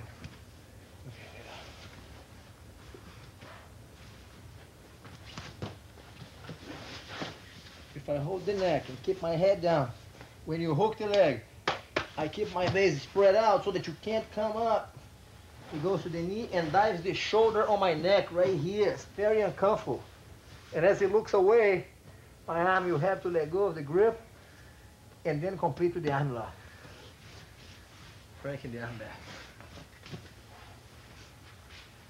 If I got the neck and keep my head tucked down and the legs tucked in, and hold the shoulder. Roll the person back and go to this position where he can mount the leg, sit back, establish his base on the ground, always with the hand ready to protect himself from falling off.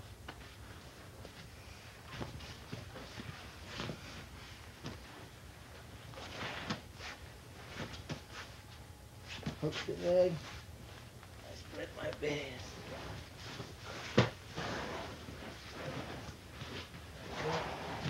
Always in base, spreading the hands.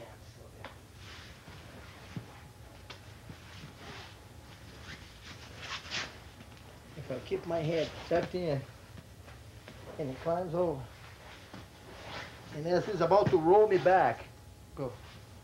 I step back. He just steps over. Hands on the ground, rolls me back, and mount the leg so that he can now again comfortably ride the position from here.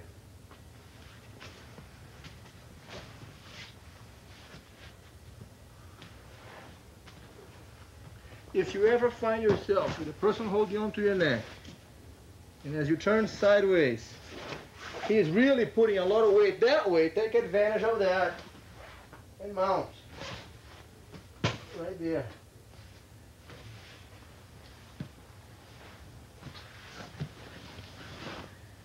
In other words, as you escape from these headlocks, mostly you want to feel the balance. You want to see where the opponent's weight is resting. If he's got your neck here and you can feel his weight is all here, it's going to be easier for you to climb up. Right, again. If he's got the weight too much forward here on your neck, easy to hook that leg and climb up that way. Go over his arm or the arm this way, or the back. If he's got here and putting the weight over it, you can just feel the weight. Oh, just go with him.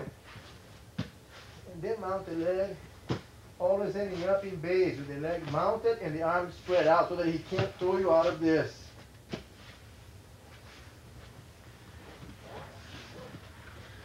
I can't emphasize enough how important it is to always allow yourself a second to establish a base. This is very important, especially because the opponent not knowing what to do. He's going to be jumping. He's going to be trying to struggle and muscle his way out.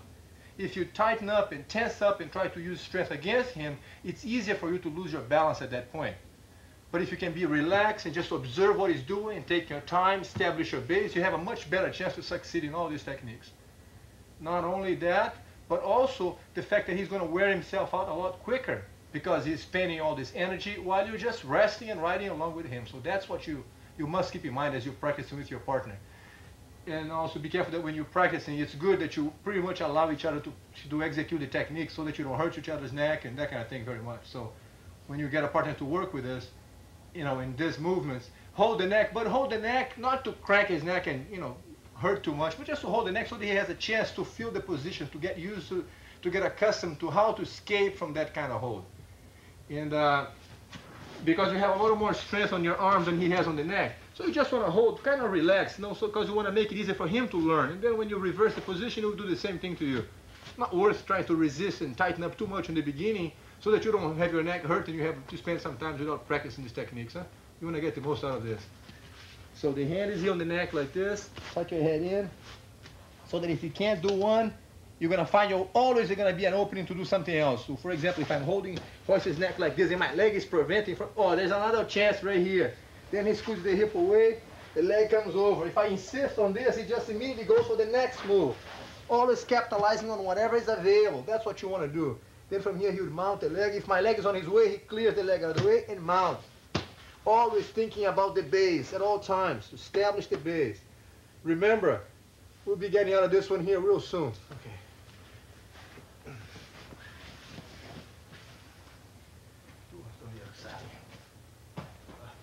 Huh? From here, if my head is up, he tries this. If I change, he changes. If I bring my leg in and tuck in, he can go to his knee, hold my shoulder, pull me back. I change, he comes over. Walks back.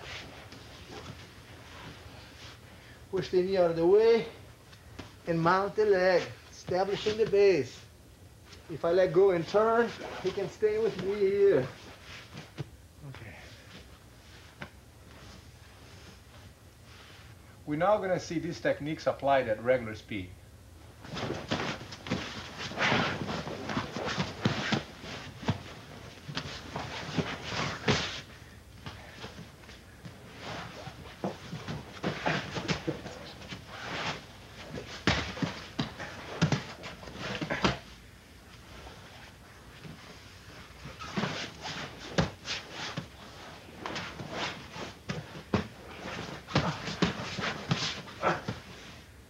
Remember to go easy on your partner's neck. This concludes tape number 4. On tape number 5, I'll show you various applications of arm locks and chokes. What we have covered so far will enable you to learn, and more importantly, how to apply some effective finishing holds. In this next segment, I will show you some basic applications of various arm locks and chokes.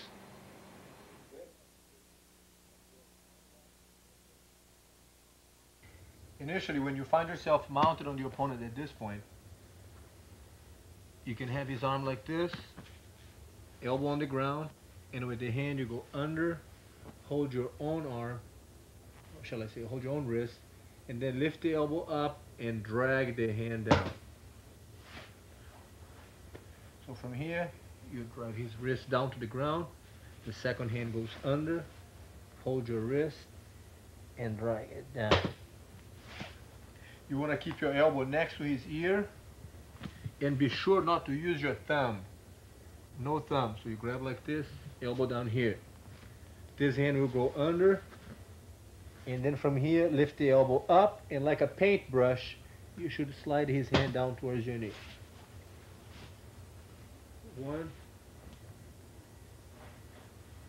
2, and as you lift the elbow up, just drag the hand down. So 1, 2, and then drag down this way. If a person is trying to muscle you out of here and is just pushing you out like this, you could also put your both hands on his chest, resting the weight on the chest to do this move. The trick of the position is that your arms are the pivoting point and should hold all your body weight. That's what you want. From here, with the hand on the chest, you're going to jump up, spin the leg around, and go to